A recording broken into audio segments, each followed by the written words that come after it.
നമസ്കാരം. ഇന്ന് പച്ചക്ക് പറയുന്നത് കേരളത്തിലെ മനുഷ്യാവകാശ പ്രവർത്തകർക്ക് വേണ്ടിയാണ്. മനുഷ്യ അവകാശ ദംശനം ഏറ്റവർ ഞെട്ടാൻ പോകുന്നൊരു വാർത്തയാണ് ഇന്ന് അഡ്വക്കേറ്റ് മനു വിൽസൺ നിങ്ങളുമായി പങ്കുവെക്കുന്നത്. ഞാൻ താങ്കളോടൊരു സംശയം ചോദിച്ചോ. താങ്കളിപ്പോൾ പൊതുപ്രവർത്തന രംഗത്ത് ആക്റ്റീവായി നിലകൊള്ളാൻ തുടങ്ങിയിട്ട് എത്ര കാലമായിട്ടുണ്ടാവും? ഒരു 25-30 കൊല്ലം. 30 കൊല്ലം. ഈ 30 കൊല്ലത്തിനിടയിൽ നിങ്ങൾ ഏറ്റവും കൂടുതൽ കേട്ടിട്ടുള്ള വാക്ക് ഒരുപക്ഷെ മനുഷ്യാവകാശം എന്നുള്ളതായിരിക്കും. മനുഷ്യാവകാശ ലംഘനങ്ങളാണ്. മനുഷ്യാവകാശ ലംഘനം. ഈ മനുഷ്യാവകാശ ലംഘനം ഉണ്ടായാൽ നമ്മൾ സമീപിക്കേണ്ട അതോറിറ്റിയെ പറ്റി താങ്കൾ കേട്ടിട്ടുള്ളത് എന്തിനെ കുറിച്ചാണ്? സാധാരണ എൻ്റെ അറിവിൽ നമ്മൾ മനുഷ്യാവകാശ കമ്മീഷനെ കുറിച്ചാണ് താങ്കൾ കേട്ടിട്ടുള്ളത്. അതെ. അപ്പോൾ ഈ 30 വർഷത്തിനിടയിൽ നിങ്ങൾ കേട്ടിട്ടുള്ള, അതായത് മനുഷ്യാവകാശ പ്രശ്നം ഉണ്ടായാൽ നമ്മൾ സമീപിക്കേണ്ടതാകുന്ന ഒരു സ്ഥലം എവിടെയാണ്? Human right commission. അതിൻ്റെ പ്രസിഡന്റ് ചെയർമാൻ ആരാണെന്ന് വെച്ചാൽ അയാൾ. അപ്പോൾ അവിടെ താങ്കൾ പോയിട്ടും ഒക്കെ ഉണ്ടാവും അല്ലേ? നമ്മുടെ ജസ്റ്റിസ് ജേക്കബ് കോശിരിക്കുന്ന സമയത്ത് ഞാൻ ഉണ്ടായിട്ടുണ്ടാവും. താങ്കൾ എപ്പോഴെങ്കിലും മനുഷ്യാവകാശ കോടതി എന്ന് പറയുന്ന ഒരു കാര്യത്തെക്കുറിച്ച് കേട്ടിട്ടുണ്ടോ? അങ്ങനെ ഒരു കോടതിയെ കുറിച്ച് ഞാൻ കേട്ടിട്ടില്ല.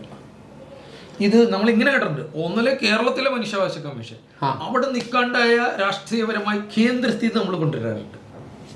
അത് അത്രയില്ല. എന്നാലും കോടതി കേട്ടിട്ടില്ല. എന്നാൽ അങ്ങനെ ഒരു സാധനമുണ്ട്. എവിടെയുണ്ട്? ഹ്യൂമൻ റൈറ്റ്സ് പ്രൊട്ടക്ഷൻ ആക്ട് എന്ന് പറഞ്ഞൊരു ആക്ടിനെ കുറിച്ച് കേട്ടിട്ടുണ്ടല്ലോ. ആക്ട് ഉണ്ടെന്ന് അറിയാം. അതിന്റെ 30ാം വകുപ്പ് പറയുന്നത് ഈ പറയുന്ന മനുഷ്യാവകാശ കോടതിയെ കുറിച്ചാണ്. മനുഷ്യാവകാശ ലംഘനം മൂലമുണ്ടാകുന്ന കുറ്റകൃത്യങ്ങളുടെ വേഗത്തിലുള്ള വിചാരണ ഉറപ്പാക്കുന്നതിന് സംസ്ഥാന സർക്കാരിന് ഹൈക്കോടതി ചീഫ് ജസ്റ്റിസിന്റെ കൺകറൻസോടുകൂടി വിജ്ഞാപനം വഴി ഓരോ ജില്ലയ്ക്കും ഓരോ സെഷൻസ് കോടതിയെ മനുഷ്യാവകാശ കോടതിയായിട്ട് പ്രഖ്യാപിക്കാവുന്നതാണ്. അപ്പോൾ അങ്ങനെ നോക്കിയാൽ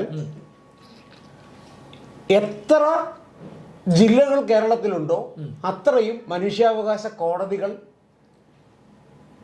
ഈ ഹ്യൂമൻ റൈറ്റ് മനുഷ്യാവകാശ സംരക്ഷണ നിയമപ്രകാരം ഉണ്ടാകേണ്ടതാണ്. ഇത് നിയമം വ്യവസ്ഥ ചെയ്യുന്നതാണ്. അങ്ങനെയൊന്നും ഉണ്ട് കേരളത്തിൽ. അങ്ങനെയൊന്നും ഉണ്ട് എന്നുള്ളത് മാത്രമല്ല, പ്രാവർത്തികമായിട്ടുമുണ്ട്. ഇന്ന് കേരളത്തിലുള്ള മുഴുവൻ, അതായത് 14 ജില്ലകളിലെയും എല്ലാ ജില്ലകളിലെയും പ്രധാന ക്രിമിനൽ കോടതിയെയാണ്, ജില്ലാ കോടതിയെയാണ് സെഷൻസ് കോടതി. കാരണം ജില്ലകളിൽ സെഷൻസ് എന്താ പറയുക, ജില്ലാ ന്യായാധിപതിയാണ് സെഷൻസ് ജഡ്ജ്. അത് ക്രിമിനൽ ആകുമ്പോൾ സെഷൻസ് കോടതി എന്നും, സിവിൽ ആണെങ്കിൽ അതിന് ജില്ലാ കോടതി എന്നും പറയും. ഇതൊരു പ്രാഥമികമായിട്ടുള്ളൊരു കാര്യമാണ്. പിന്നെ ഒന്നിലധികം സെഷൻസ് ജഡ്ജിമാരുണ്ടെങ്കിലാണ് അവരെ അഡീഷണൽ സെഷൻസ് ജഡ്ജ് എന്നൊക്കെ പറയുന്നത്. പക്ഷെ പ്രിൻസിപ്പൽ സെഷൻസ് എന്ന് പറയുന്ന ഒരാളെ ഉണ്ട്. അദ്ദേഹത്തെയാണ് നമ്മൾ ജില്ലാ ജഡ്ജി എന്ന് വിളിക്കുന്നത്, മുഖ്യ ജില്ലാ ജഡ്ജി. ഈ മുഖ്യ ജില്ലാ ജഡ്ജിയുടെ കോടതികൾ കേരള സംസ്ഥാനത്തിലെ 14 ജില്ലകളിലുമുള്ള മുഖ്യ ജില്ലാ ജഡ്ജിയുടെ കോടതിക്ക് മനുഷ്യാവകാശ കോടതിയുടെ അഡീഷണൽ അധികാരം, അഡീഷണൽ ഒന്നും അല്ല പറയേണ്ടത്, മനുഷ്യാവകാശ കോടതിയുടെ അധികാരം നൽകിക്കൊണ്ടുള്ള ഗവൺമെന്റ് വിജ്ഞാപനം ഇറങ്ങിയിട്ടുണ്ട് എന്നുള്ള വിവരം നിങ്ങളിൽ എത്ര പേർക്കറിയാം? ഞാൻ ആദ്യമായിട്ടാണ്. താങ്കളുടെ അവസ്ഥ ഇതാണ് എങ്കിൽ, അതായത് ഞാൻ ആദ്യമേ തന്നെ ചോദിച്ചു, പലപ്പോഴും ഉറക്കത്തിൽ പോലും താങ്കൾ ഒന്ന് കൂർക്കം വലിക്കുന്നത് മനുഷ്യാവകാശ ലംഘനം എന്ന് പറഞ്ഞുകൊണ്ടായിരിക്കും എന്നാണ് പൊതുവെ. ഞാൻ തിരുവനന്തപുരത്ത് പോയി മനുഷ്യാവകാശ കമ്മീഷനിൽ ഞാൻ കേസ് രജിസ്റ്റർ ചെയ്തിരുന്നു. അപ്പൊ അത് കോടതിയല്ലേ? അതൊരിക്കലും കോടതിയല്ല, അതൊരു ട്രൈബ്യൂണലാണ്. അതിനൊരു ട്രൈബ്യൂണൽ പവറാണ്. അതിന് കോടതിയുടേതാകുന്നത് പോലുള്ള ഒരു ജഡ്ജ്മെന്റ് അല്ല അത് പുറപ്പെടുവിക്കുന്നത്. അതിന് അവരുടെ റെക്കമെൻഡേഷൻസിനെ പറയാനായിട്ടുള്ള അധികാരമേ ഉള്ളൂ. അത് ഗവൺമെന്റ് അംഗീകരിച്ച് കഴിഞ്ഞിട്ട് വേണം, ഗവൺമെന്റിലേക്ക് അവരുടെ പ്രപ്പോസൽസ് വയ്ക്കാനേ കഴിയുകയുള്ളൂ. പക്ഷെ കോടതിയുടെ വിധി എന്ന് പറഞ്ഞാൽ അത് ജഡ്ജ്മെന്റ് ആണ്, കോടതി തന്നെയാണിത്. ഇത് വേറൊന്നുമല്ല, ട്രൈബ്യൂണൽ അല്ല, വേറൊന്നുമല്ല. അതായത് ക്വാസി പവർ അല്ല, പകുതി പവർ അല്ല, മുഴുവൻ കോടതിയാണ്. ഇങ്ങനെ ഏതെങ്കിലും ഒരു കേസ്. പക്ഷെ ഇതിനുള്ളിൽ വലിയൊരു ചതിയുണ്ട്. ഈ വിഷയവുമായി ബന്ധപ്പെട്ട ഒരു കേസ് ഞാൻ ഒരിക്കൽ കൈകാര്യം ചെയ്യുണ്ടായി. ആ കേസ് 2016 വർഷത്തിലായിരുന്നു അത് വിധി അതിന് പുറപ്പെടുവിച്ചിട്ടുള്ളത്. Section 30 of the human rights protection act, അത് protection of human rights act human rights കോഡ്സിനെ കുറിച്ചാണ്. That says, for the purpose of providing speedy trial of offences arising out of violation of human rights, the state government may, with the concurrence of the Chief Justice of the High Court, by notification, specify for each district a court of sessions to be a human rights court to try the such offences. Okay. Provided that nothing in this section shall apply if a court of sessions is already specified as a special court or a special court is already constituted for such offences under any other law for the time being in force. Okay. ഇതാണ് പ്രധാനം. പച്ചക്ക് പറയുന്ന പ്രേക്ഷകർക്ക് വേണ്ടി ഒന്ന് പച്ച മലയാളത്തിൽ ഇത് പറയാമോ? തീർച്ചയായും. അതായത് മനുഷ്യാവകാശ ലംഘനം മൂലമുണ്ടാകുന്ന കുറ്റകൃത്യങ്ങളുടെ വേഗത്തിലുള്ള കുറ്റവിചാരണ ഉറപ്പാക്കുന്നതിന് വേണ്ടി സംസ്ഥാന സർക്കാരിന് അതത് ഹൈക്കോടതിയുടെ ചീഫ് ജസ്റ്റിസിന്റെ സമ്മതത്തോടെ ഒരു ഗവൺമെന്റ് വിജ്ഞാപനം വഴി ഓരോ ജില്ലയ്ക്കും ഒരു സെഷൻസ് കോടതിയെ മനുഷ്യാവകാശ കോടതിയായിട്ട് പ്രഖ്യാപിക്കാവുന്നതാണ്. പക്ഷെ പ്രഖ്യാപിച്ചിട്ടുണ്ടോ? ഇത് സംബന്ധിച്ച് ഇന്ന് സുപ്രീം കോടതിയിലെ സീനിയർ ജഡ്ജി ആയിട്ടുള്ള ജസ്റ്റിസ് അശോക് ഭൂഷൺ അവർ ഇവിടെ ചീഫ് ജസ്റ്റിസ് ആയിരുന്ന സമയത്ത് അദ്ദേഹവും ജസ്റ്റിസ് AM ഷഫീഖും ഇവർ രണ്ടുപേരും ചേർന്ന division bench Ramachandran KP versus state of Kerala എന്ന ഒരു കേസിൽ അതെ ആ കേസ് നടത്തിയിട്ടുണ്ട്.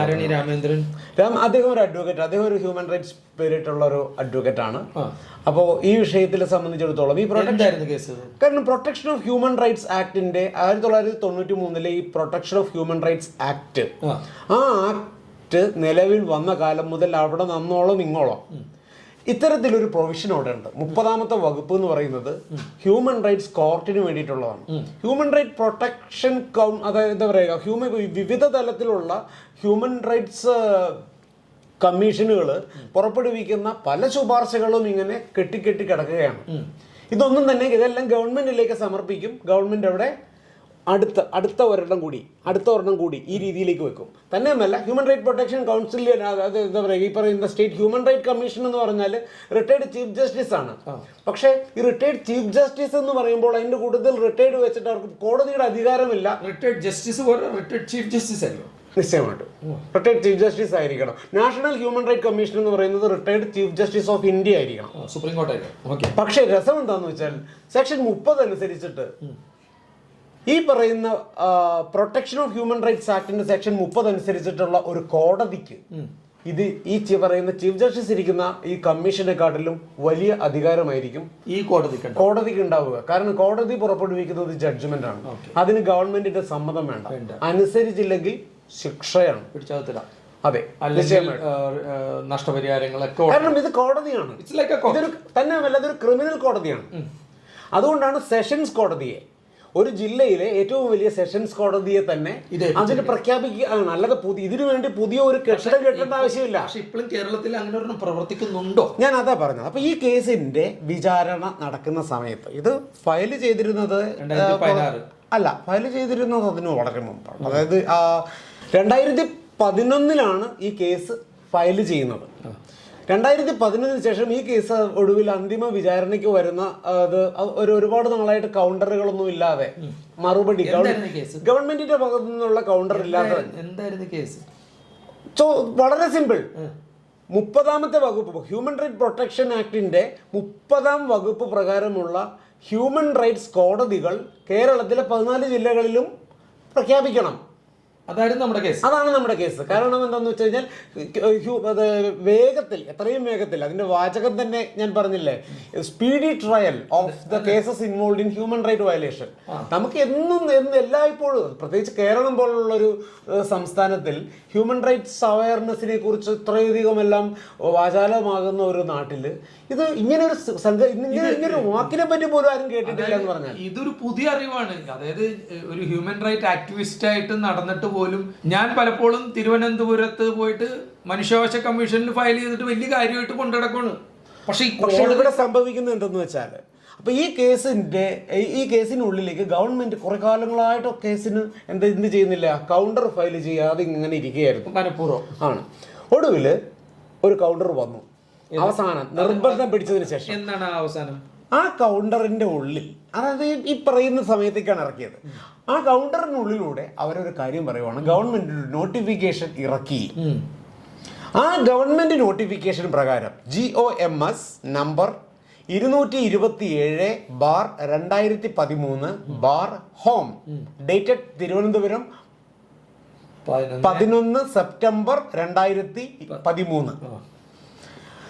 അതിനുള്ളിൽ പറയുന്നത് എന്താണെന്ന് വെച്ചാൽ, SRO നമ്പർ 791/2013 ആയിട്ട് ഗവൺമെന്റിന്റെ ഉള്ളിൽ protection of human rights act 1993 30ാം വകുപ്പ് പ്രകാരം ഗവൺമെന്റിൽ നിക്ഷിപ്തമായിട്ടുള്ള അധികാരം ഉപയോഗിച്ചുകൊണ്ട് ഗവൺമെന്റ് ഓഫ് കേരള ബഹുമാനപ്പെട്ട കേരള ഹൈക്കോടതിയുടെ കൺകറൻസോടുകൂടി കേരളത്തിലുള്ള 14 ജില്ലാ സെഷൻസ് കോടതികളെയും ഇതിനാൽ ഹ്യൂമൻ റൈറ്റ് കോടതികളായി പ്രഖ്യാപിക്കുന്നു എന്നുള്ളതാണ് താങ്കൾ കാണുന്ന ഈ notification. L Radhakrishnan principal secretary to government ഒപ്പും വെച്ചു. ഇതിനുള്ളിൽ ഇതിന്റെ അടിസ്ഥാനത്തിൽ കേരളത്തിലുള്ള 14 ജില്ലകളും 14 ജില്ലകളിലെ സെഷൻസ് കോടതികളും ഹ്യൂമൻ റൈറ്റ് കോടതികളാണ് ഇപ്പോൾ. ഇതിൽ കൂടുതൽ ഇനി എന്ത് സംഭവിക്കാനാണ്? അല്ല, നിലവിലുണ്ട്. അതെ, പക്ഷെ ആരെങ്കിലും ഫയൽ ചെയ്തിട്ടുണ്ടോ? എനിക്കറിയില്ല. എനിക്ക് ഉടനെ ഫയൽ ചെയ്യണം. പക്ഷെ താങ്കൾ ദുഃഖിതനാകേണ്ടി വരും. കാരണം ഇതിനുള്ളിൽ വലിയൊരു തട്ടിപ്പുണ്ട്. അതുകൊണ്ടാണ്.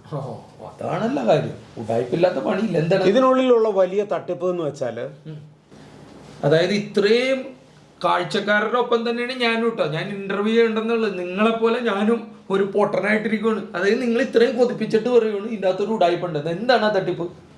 കാരണം ഇന്നോളം ഏതെങ്കിലും ഒരു കേസ്, താങ്കൾക്ക് ഒരുപാട് കേസുകൾ നിങ്ങൾ കണ്ടിട്ടുണ്ട്. ഈ കണ്ടുകൊണ്ടിരിക്കുന്ന ആരെങ്കിലും എന്തെങ്കിലും ഒരു നാൾ ഹ്യൂമൻ റൈറ്റ് കോടതി എന്ന് പറയുന്ന കോടതിയിൽ ഒരു കേസ് അഭിമുഖീകരിക്കേണ്ടതായി വന്നിട്ടുള്ള ആരെങ്കിലും ഉണ്ടാകുമോ എന്ന് ചോദിക്കുക. ഉണ്ടെങ്കിൽ ഇതിന്റെ അടിയിൽ ഒന്ന് കമന്റ് ചെയ്തേക്കണം. ബന്ധപ്പെടാം, നിങ്ങളുമായിട്ട് ഫോൺ നമ്പർ ഒന്ന് തന്നെ ബന്ധപ്പെടാം. ഉണ്ടാകില്ല. കാരണം ഇതിന് ഒന്നാമത്തെ കാര്യം എന്ന് വെച്ച് കഴിഞ്ഞാൽ ഇതിന്റെ വാചകം തന്നെ ഒന്ന് നോക്കുക. In exercise of the powers conferred by section 30 എന്ന് വെച്ചാൽ 30ാമത്തെ വകുപ്പിൽ, ഹ്യൂമൻ റൈറ്റ് ആക്ടിന്റെ 30ാമത്തെ വകുപ്പിൽ പറഞ്ഞിട്ടുള്ള അധികാരം ഉപയോഗിച്ചുകൊണ്ട് കേരള ഗവൺമെന്റ് ഹൈക്കോടതിയുടെ സമ്മതത്തോടുകൂടി പ്രിൻസിപ്പൽ ഡിസ്ട്രിക്ട് ആൻഡ് സെഷൻസ് കോടതികളെ 14 കേരള സംസ്ഥാനത്തുള്ള 14 പ്രിൻസിപ്പൽ ഡിസ്ട്രിക്ട് ആൻഡ് സെഷൻസ് കോടതികളെ ഹ്യൂമൻ റൈറ്റ് കോടതികളായി ഇതിനാൽ പ്രഖ്യാപിക്കുന്നു. എന്തിനു വേണ്ടി? ഈ വാചകം നോക്കൂ. For the trial of offences under the said act. ഈ പറയുന്ന മേൽപ്പറഞ്ഞ ആക്ടിലെ ഒഫൻസുകൾ ട്രൈ ചെയ്യാൻ, വിചാരണ ചെയ്യാൻ. ഏതാണ് ഈ മേൽപ്പറഞ്ഞ act? Protection of human rights act. ഈ പ്രൊട്ടക്ഷൻ ഓഫ് ഹ്യൂമൻ റൈറ്റ്സ് ആക്ടിൽ ഒരു വകുപ്പുകളും വാസ്തവത്തിൽ അതിൽ കുറ്റങ്ങളൊന്നുമില്ല. അതിൽ കുറ്റങ്ങളൊന്നും ഡിഫൈനും ചെയ്യുന്നില്ല. അതിനകത്ത് ഒരു പണിഷ്മെന്റും പറയുന്നില്ല. അപ്പോൾ ഏത് പ്രൊസീജിയർ അനുസരിച്ചിട്ട് ഏത് കേസിനെയാണ് ഈ കോടതിയിലോട്ട് കൊണ്ടുപോകാൻ പറ്റുക? അതിനു വേണ്ടി റൂൾസ് എന്ന് പറഞ്ഞൊരു സംഗതി ഉണ്ടാക്കണം. ഇവിടെ ട്രൈ ചെയ്യേണ്ട ഒഫൻസുകൾ ഏതാണ്? കാരണം ഇന്ത്യൻ പീനൽ കോഡിന്റെ ഉള്ളിൽ, അഥവാ ഇന്ത്യൻ പീനൽ കോഡിന്റെ ഉള്ളിൽ 511 വകുപ്പുകളുണ്ട്. ഈ 511 വകുപ്പുകളിൽ ഇവ എങ്ങനെയാണ് വിചാരണ ചെയ്യപ്പെടേണ്ടതെന്ന് ആ പുസ്തകത്തിൽ തന്നെ എഴുതിയിട്ടുണ്ട്. പിന്നെ പല സ്പെഷ്യൽ എനാക്ട്മെന്റുകൾ വന്നിട്ടുണ്ട്. അത്തരം സ്പെഷ്യൽ എനാക്ട്മെന്റുകളിൽ തന്നെയും ആ കേസുകളെല്ലാം എപ്രകാരം വേണം വിചാരണ ചെയ്യപ്പെടാനെന്നും പറഞ്ഞിട്ടുണ്ട്. ഹ്യൂമൻ റൈറ്റ്സ് കോടതിയിൽ വിചാരണ ചെയ്യപ്പെടേണ്ട കേസുകളെ സംബന്ധിച്ചിടത്തോളം അത് വിവക്ഷിക്കുന്ന റൂൾസ് ഇന്നുവരെയും ഗവൺമെന്റ് ഉണ്ടാക്കിയിട്ടില്ല. ഈ വിജ്ഞാപനത്തിൽ പറഞ്ഞിരിക്കുന്നത് ഹ്യൂമൻ റൈറ്റ്സ് പ്രൊട്ടക്ഷൻ ആക്ടിൽ പറഞ്ഞിട്ടുള്ള വകുപ്പുകളിലെ കുറ്റങ്ങൾ വിചാരണ ചെയ്യാൻ വേണ്ടിയിട്ട് മനുഷ്യാവകാശ കോടതിയിൽ ചെയ്യാൻ പറ്റും എന്നാണ് പറഞ്ഞിരിക്കുന്നത്. അല്ല, ഇതിൽ ഏറ്റവും രസകരമായ വസ്തുത എന്ന് പറയുന്നത് ഹ്യൂമൻ റൈറ്റ് പ്രൊട്ടക്ഷൻ ആക്ടിൽ പറഞ്ഞിട്ടുള്ള കുറ്റങ്ങളെ വിചാരണ ചെയ്യുവാൻ വേണ്ടി മനുഷ്യാവകാശ കോടതികൾക്ക് അധികാരം നൽകുന്നു എന്നാണ് പറഞ്ഞിട്ടുള്ളത്. പക്ഷേ ഈ പറയുന്ന പ്രൊട്ടക്ഷൻ ഓഫ് ഹ്യൂമൻ റൈറ്റ്സ് ആക്ടിൽ ഒരു കുറ്റം പോലും നിർവചിക്കുകയോ അതിൻ്റെ ശിക്ഷാവിധി പ്രഖ്യാപിക്കുകയോ നടപടിക്രമം പറയുകയോ ചെയ്തിട്ടില്ല. അതിനുള്ളതല്ലത്, അതിൽ കുറ്റങ്ങളല്ല, അത് ആ ആക്ടിനുള്ളിലില്ല കുറ്റങ്ങൾ. ആരാണ് ഇതിന്റെ റൂൾസ് കൊണ്ടുവരേണ്ടത്? ഗവൺമെന്റ് എന്ന് പറയുമ്പോൾ ലോ അതോറിറ്റി ബോഡി. അതെ, അതായത് ഒന്ന് ഓർക്കേണ്ട കാര്യം എന്ന് വെച്ചാൽ ഇത്രേ ഉള്ളൂ. Government of Kerala with the concurrence of High Court of Kerala hereby specify that. ഇത്രയും രീതിയിലേക്ക് നടന്നതിന് ശേഷമാണ് നമ്മളോട് പറയുന്നത് അണ്ടർ ദ സെറ്റ് ആക്ട് എന്ന് പറയുമ്പോഴേക്ക് നമ്മൾ, അതായത് എന്ന് വെച്ച് കഴിഞ്ഞാൽ ഹോസ്പിറ്റൽ ഈസ് റെഡി.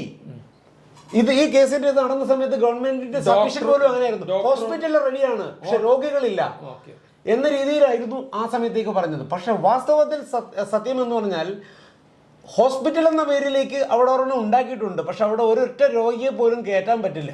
കാരണം ഓപ്പറേഷൻ ചെയ്യാനുള്ള എക്യുപ്മെന്റ് ഇല്ല, മരുന്ന് കൊടുക്കാനുള്ള മരുന്നുകളും ഇല്ല. അല്ല, കാരണം ആ ഹോസ്പിറ്റലിൽ ചികിത്സിക്കാനുള്ള രോഗം ഇനിയും കണ്ടുപിടിക്കേണ്ടിയിരിക്കുന്നു. എന്ത് സൈസ് രോഗമാണ് അവിടെ ചെയ്യാൻ പറ്റുന്നത്? അതെ. അപ്പൊ ഇത് ഇപ്പോൾ എന്റെ ഭാഷയിൽ പറഞ്ഞാൽ ഈ ഉത്തരവ് പട്ടിക്ക് കിട്ടിയ മുഴുവൻ തേങ്ങയാണ്. അല്ല, എനിക്കങ്ങനെ പറയാൻ പറ്റുള്ളൂ. ഇനി ഇതിന് മറുപടി പറയേണ്ടത് ഗവൺമെന്റ് ആണ്. ഈ റൂൾ പറയുന്നത് കൊണ്ടുവരാൻ നമുക്ക് എന്ത് ചെയ്യാൻ സാധിക്കും? നമുക്ക് എന്ത് ചെയ്യാൻ പറ്റും ഈ റൂൾ കൊണ്ടുവരാൻ? ബാബ, ഞാനൊരു കാര്യം പറയട്ടെ. ഇപ്പോൾ ഹ്യൂമൻ റൈറ്റ് പ്രൊട്ടക്ഷൻ ആക്ടിനെ കുറിച്ച് പറഞ്ഞാൽ അങ്ങനെ ഒരു ആക്ട് ഉണ്ട് അല്ലേ? ഇത് ഇന്ത്യയിൽ മൊത്തത്തിലാണോ അല്ലെങ്കിൽ കേരളത്തിൽ മാത്രമാണോ ഇങ്ങനെ ഒരു സാധനം ഇല്ലാത്തത്? അതായത് അല്ല, എന്റെ പ്രധാന ചോദ്യം, ഒരു മിനിറ്റ്, താങ്കൾക്ക് ഞാനിപ്പോൾ ഉള്ളത് പറഞ്ഞു തരാം. മിസലേനിയസ് പ്രൊവിഷനിൽ സെക്ഷൻ 40 നിലവിൽ സർക്കാരിന്റെ ഒരു ഉത്തരവ് കൊണ്ട് കേരളത്തിൽ 14 ജില്ലയിലും കോടതിയായി. പക്ഷെ അവിടെ ഒരു ഹ്യൂമൻ റൈറ്റ് വയലേഷന് നമുക്ക് ചെല്ലാൻ പറ്റുന്നില്ല, കാരണം അവിടെ റൂളില്ല. ഈ റൂള് ഇന്ത്യയിൽ മറ്റ് ഏതെങ്കിലും സംസ്ഥാനങ്ങളിൽ ഉണ്ടോ?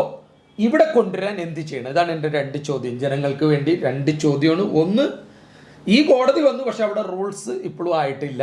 എന്തൊക്കെ തരം കേസുകൾ അവിടെ എടുക്കും, എങ്ങനെ ശിക്ഷാവിധി നടക്കും, എങ്ങനെ പോകും എന്നുള്ളത് അറിയില്ല. ഇന്ത്യയിൽ വേറെ ഏതെങ്കിലും സംസ്ഥാനത്ത് അത്തരം റൂളുകൾ ഉണ്ടോ?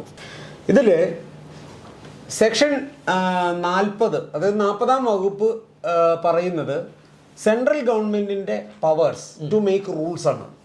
ഇതുമായി ബന്ധപ്പെട്ട central government may by notification make rules to carry out the provisions of this act. എന്നിട്ട്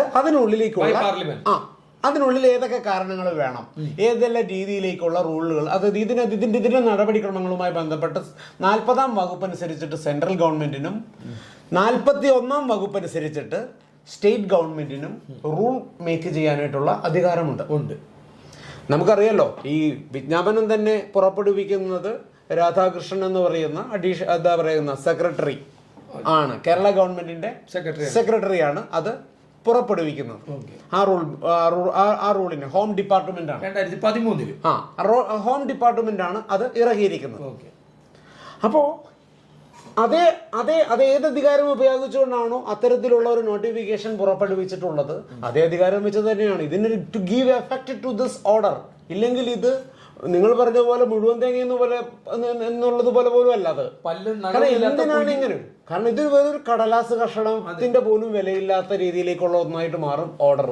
അതുവഴി എന്താ പറയുക, ന്യായാധിപന്മാരുടെ ഈ വിധിയും ഒരു തമാശയായി മാറും.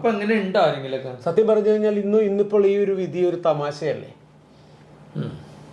എന്നാണ് ഈ വിധിയുടെ അടിസ്ഥാനത്തിൽ ചില ആളുകൾ ഇവിടെ സെഷൻസ് കോടതികളിൽ കൊണ്ടുപോയി കൊടുക്കാനൊക്കെ ശ്രമിച്ചിട്ടുണ്ട്. സെഷൻസ് കോടതി ഒരിക്കലും നേരിട്ടൊരു കേസിന് കോഗ്നിസൻസ് എടുക്കാൻ പറ്റില്ല. അതിന് പ്രത്യേകമായി അധികാരപ്പെടുത്താതെ ഒരിക്കലും പറ്റില്ല. അതുകൊണ്ടാണ് മജിസ്ട്രേറ്റ് കോടതിയിൽ ഇപ്പം കൊലക്കേസിനാണെങ്കിൽ പോലും കുറ്റപത്രം സമർപ്പിക്കുന്നത് മജിസ്ട്രേറ്റിന്റെ അടുത്താണ്. അദ്ദേഹം അതിനെ കമ്മിറ്റൽ പ്രൊസീഡിങ്സ് എന്നാണ് അതിനെ പറയുന്നത്. കമ്മിറ്റ് ചെയ്തിട്ട് സെഷൻസ് കോടതിയിലേക്ക് അയക്കുകയാണ്. അതിന് പ്രത്യേക പ്രൊവിഷൻ വേണം. ഇവിടെ അതൊന്നുമില്ലാതെ അങ്ങോട്ട് വിചാരണ ചെയ്തോളൂ എന്ന് പറഞ്ഞാൽ എന്തെടുത്തിട്ട് വിചാരണ ചെയ്യാനാ? കാരണം എല്ലാ ക്രിമിനൽ കേസുകളും അങ്ങനെ നോക്കിയാൽ ഹ്യൂമൻ റൈറ്റ് വയലേഷൻ ആണ്. അല്ലേ? എന്നാ പിന്നെ വേറെ അപ്പൊ ഇതിലേക്ക് സ്പെസിഫൈ ചെയ്ത് ഏതെല്ലാം കേസുകളാണ് എന്ന് സ്പെസിഫൈ ചെയ്യുന്ന ഒരു റൂള് ഇറക്കാതെ ഹ്യൂമൻ റൈറ്റ് പ്രൊട്ടക്ഷൻ ആക്ടിൽ പറഞ്ഞിട്ടുള്ള മുഴുവൻ കുറ്റങ്ങളും വിചാരണ ചെയ്തോളൂ എന്ന് പറഞ്ഞാൽ ഇതിൽ വലിയ കോമഡി വേറെ ഉണ്ടോ? ഞാൻ ഇത്രയും കൂടി മാന്യമാവാം. നേരത്തെ പറഞ്ഞു പട്ടിക്ക് കിട്ടിയ മുഴുവൻ തേങ്ങ. ഇതിപ്പോ ഉണ്ടില്ലാത്ത തോക്ക് വെടിവെക്കാൻ പറ്റില്ല, കാണിക്കാൻ പറ്റും. ഞാനൊരു കാര്യം ചോദിട്ടെ, ഇന്ത്യയിൽ വേറെ ഏതെങ്കിലും സ്റ്റേറ്റ് ഇത്തരം റൂള് ഇംപ്ലിമെന്റ് ചെയ്തിട്ടുണ്ട്? അപ്പൊ അത് നമുക്ക് അഡാപ്റ്റ് ചെയ്താൽ പോരെ? ഉത്തർപ്രദേശിലുണ്ട്. ഉത്തർപ്രദേശിൽ ഉണ്ടായിരുന്നു. അതിലെ വിധി നമ്മള് ഇവിടെ കോർട്ട് ചെയ്യുകയും ചെയ്തിരുന്നു. ഇപ്പൊ നിലവിൽ റൂളുള്ള കോടതി ഏതൊക്കെയാണ്? റൂൾ എന്നല്ല പറയേണ്ടത്, കോർട്സ് ഉള്ള കോടതി. നമ്മുടെ ഇവിടെ കോമഡി പറഞ്ഞു വെച്ചിരിക്കുന്നത്. നിങ്ങൾക്ക് ഇപ്പോഴും അതിന്റെ കോമഡി മനസ്സിലാക്കാടാ. അപ്പൊ ഞാൻ ചോദിച്ചു, ഇതിനെ കോടതിയാണോ? അല്ല, ഇപ്പൊ ഹൈക്കോടതി ജഡ്ജിമാരുണ്ടോ? അങ്ങനത്തെ ഒരു ഇരിപ്പുണ്ടോ അവരെങ്കിലും? ഇതിന്റെ എല്ലാം കൊടുത്തിട്ടില്ലല്ലോ. ആരോട് നിൽക്കാൻ എന്ത് കൊടുക്കാനായിട്ട്? ഇപ്പൊ ചീഫ് ജസ്റ്റിസ് വിചാരിച്ച ചീഫ് ജസ്റ്റിസ് വന്നിട്ട് പറയണത് നിങ്ങൾ അവിടെ കൊണ്ടുപോയി ഫയൽ ചെയ്തോളൂ, അതാണ് കോടതി എന്ന് പറഞ്ഞു. മനുഷ്യാവകാശ ലംഘനമുള്ള ഒരു ഒഫൻസ് പറഞ്ഞു തരാമോ? ഒന്ന്. ഇനി മനുഷ്യാവകാശ ലംഘനം ഇപ്പൊ കോടതി ഒരു കാര്യം നിങ്ങൾക്ക് ബോധ്യപ്പെട്ടോ? ഞാനൊരു കാര്യം ചോദിച്ചോട്ടെ. ഇപ്പോ കേരളത്തിലുള്ള 14 ജില്ലാ കോടതികളും ജില്ലാ സെഷൻസ് കോടതികളും ഹ്യൂമൻ റൈറ്റ് കോടതി ആണ് എന്ന കാര്യം കുറഞ്ഞ പക്ഷെ താങ്കൾക്കെങ്കിലും ബോധ്യപ്പെട്ടു ആണല്ലോ. പക്ഷെ അങ്ങോട്ട് കയറാൻ പറ്റില്ല. അതാണ് ഞാൻ ചോദിക്കുന്നത്. ബാക്കി നിങ്ങൾ ചോദിക്കൂ, അങ്ങോട്ട് നിങ്ങൾ കയറാൻ ശ്രമിക്കൂ. എന്താണ് തടസ്സം എന്നുള്ളത് നേരിട്ട് ബോധ്യപ്പെടൂ. റൂളില്ല. കാരണം റൂൾ ഇല്ലാത്തതിന്റെ പേരിലെന്നല്ല, അവിടത്തേക്ക് കോടതികൾ ഓൾറെഡി ഉണ്ട്. ആ കോടതി ഉള്ളതിന്റെ അടിസ്ഥാനത്തിൽ മറ്റ് ഓർഡറുകൾ വേണ്ട എന്ന രീതിയിലാണ് ആ കേസ് തന്നെ അന്ന് തീർത്തിരുന്നത്. ഇനി അതായത് കോടതി ഓൾറെഡി ഗവൺമെന്റ് ഇപ്രകാരം പ്രഖ്യാപിച്ചതിന്റെ അടിസ്ഥാനത്തിൽ പ്രസിഡന്റ് തീർന്നു എന്നാ പറഞ്ഞിരിക്കുന്നത്. ഈ കേസ് ക്ലോസ് ചെയ്തു. അപ്പൊ അങ്ങനെയാണെന്നുണ്ടെങ്കിൽ കോടതി ഈ ഹ്യൂമൻ റൈറ്റ് കോടതിയിൽ താങ്കൾ ആദ്യമായി കേരളത്തിലെ ഒരു ഹ്യൂമൻ റൈറ്റ് കോടതിയിൽ ഫയൽ ചെയ്യുന്നയാൾ താങ്കളാകട്ടെ. നമുക്ക് കൊടുക്കാം. 2, ഇത് ഇന്ത്യയിലെ ഏതെങ്കിലും കോർട്ടിൽ ഇപ്പൊ നമുക്കിവിടെ റൂളാണ് ഇല്ലാത്ത ഏത് കോടതിയിലുണ്ട്? ഏത് സ്റ്റേറ്റിൽ? അലഹബാദിലുണ്ട്, ഉത്തർപ്രദേശിലുണ്ട്. ഈ ഉത്തർപ്രദേശിലെ ലോ നമുക്ക് ഇങ്ങോട്ട് ഇംപ്ലിമെന്റ് ചെയ്തൂടെ? അഡാപ്റ്റ് ചെയ്തൂടെ? എന്തിനാ അങ്ങനെ ചെയ്യണത്? പിന്നെ എന്ത് ചെയ്യും? കാരണം നമുക്ക് നമ്മുടേതാകുന്ന റൂൾ ഉണ്ടാക്കുന്നതിന് അതിനാണല്ലോ നാഷണൽ കമ്മീഷന്റെ ചെയർമാൻ ഇടുന്ന ഒരു ഓർഡറിനെക്കാട്ടിലും വില ഒരു മജിസ്ട്രേറ്റ് ഇടുമ്പോ വരും. അതൊരു ജില്ലാ ജഡ്ജിക്ക് ഇപ്പൊ നിലവിൽ നാഷണൽ ഹ്യൂമൻ റൈറ്റ് കമ്മീഷനും സ്റ്റേറ്റ് ഹ്യൂമൻ റൈറ്റ് കമ്മീഷന്റെയും ചെയർമാൻ കണ്ണുരുട്ടി കാണിക്കാനല്ലേ പറ്റുള്ളൂ. വേറെ ഒന്നും പറ്റില്ലല്ലോ. വേണമെങ്കിൽ ഇങ്ങനെ കൂടി കാണിക്കാം. വേണമെങ്കിൽ അവരുടെ കൂടെ ഒരു അന്വേഷണത്തിലുള്ളതുകൊണ്ട് ഇതൊക്കെ മൊത്തത്തിലൊരു ഇതല്ലേ. അതിന്റെ അപ്പുറമില്ല. അതേ സ്ഥാനത്ത് ഈ സുപ്രീം കോടതിയിലെ ചീഫ് ജസ്റ്റിസും കേരള ഹൈക്കോടതിയുടെ ചീഫ് ജസ്റ്റിസും ഇടുന്ന ഓർഡറിനെക്കാട്ടിലും നല്ല ചാട്ടവാറിനടിയായിരിക്കും ഈ കോടതിയിലെ മജിസ്ട്രേറ്റിന്റെ ഉത്തരവുകൾക്ക്, ജില്ലാ ജഡ്ജിയുടെ ഉത്തരവ്. അപ്പൊ അതായിരിക്കും ഇനി ഇത് വരാത്തത്. അസൂയ, പൗഷിന്യം, that type of psychological. Manu, ഏതായാലും നമ്മൾ പലപ്പോഴും ഇവിടെ പൊതു താല്പര്യ ഹർജി വളരെ ജെന്യുവൻ ആയിട്ടുള്ള ജീവൻ രക്ഷാ മരുന്നിന്റെയും ഹർത്താലിന്റെയും റോഡ് വെട്ടിപ്പൊളിക്കണതിന്റെ ഒക്കെ കൊടുത്തു. എനിക്കിതൊരു ഷോക്കിംഗ് ന്യൂസാണ്. എനിക്ക് തോന്നുന്നു നിങ്ങൾക്കും ഒരു ഷോക്കിംഗ് ന്യൂസ് ആയിരിക്കും. കേരളത്തിലെ ഹ്യൂമൻ റൈറ്റ് വയലേഷനെതിരെ കോടതികളിൽ കേസിന് പോകാൻ പറ്റാത്തൊരവസ്ഥ. നമുക്ക് ഹൈക്കോടതിയിൽ ഇതിനൊരു റൂള് എത്രയും പെട്ടെന്ന് ഉണ്ടാക്കണമെന്നും പറഞ്ഞ് പോയിക്കൂടെ? നിശ്ചയമായും കൊടുക്കാൻ കഴിയും. നമുക്ക് കൊടുക്കാം. റൈറ്റ്. ഇത്രയും പറഞ്ഞതിൽ നിന്ന് ഒരു കാര്യം മനസ്സിലായല്ലോ. കേരളത്തിലെ മനുഷ്യാവകാശ പ്രവർത്തകർ എന്തെങ്കിലും ഉണ്ടെങ്കിൽ ട്രെയിനോ ബസ്സോ ഒക്കെ പിടിച്ച് ഓടി തിരുവനന്തപുരത്ത് പോയിട്ട് മനുഷ്യാവകാശ കമ്മീഷനായ ചെയർമാന് കൊണ്ടുപോയി പരാതി കൊടുക്കും.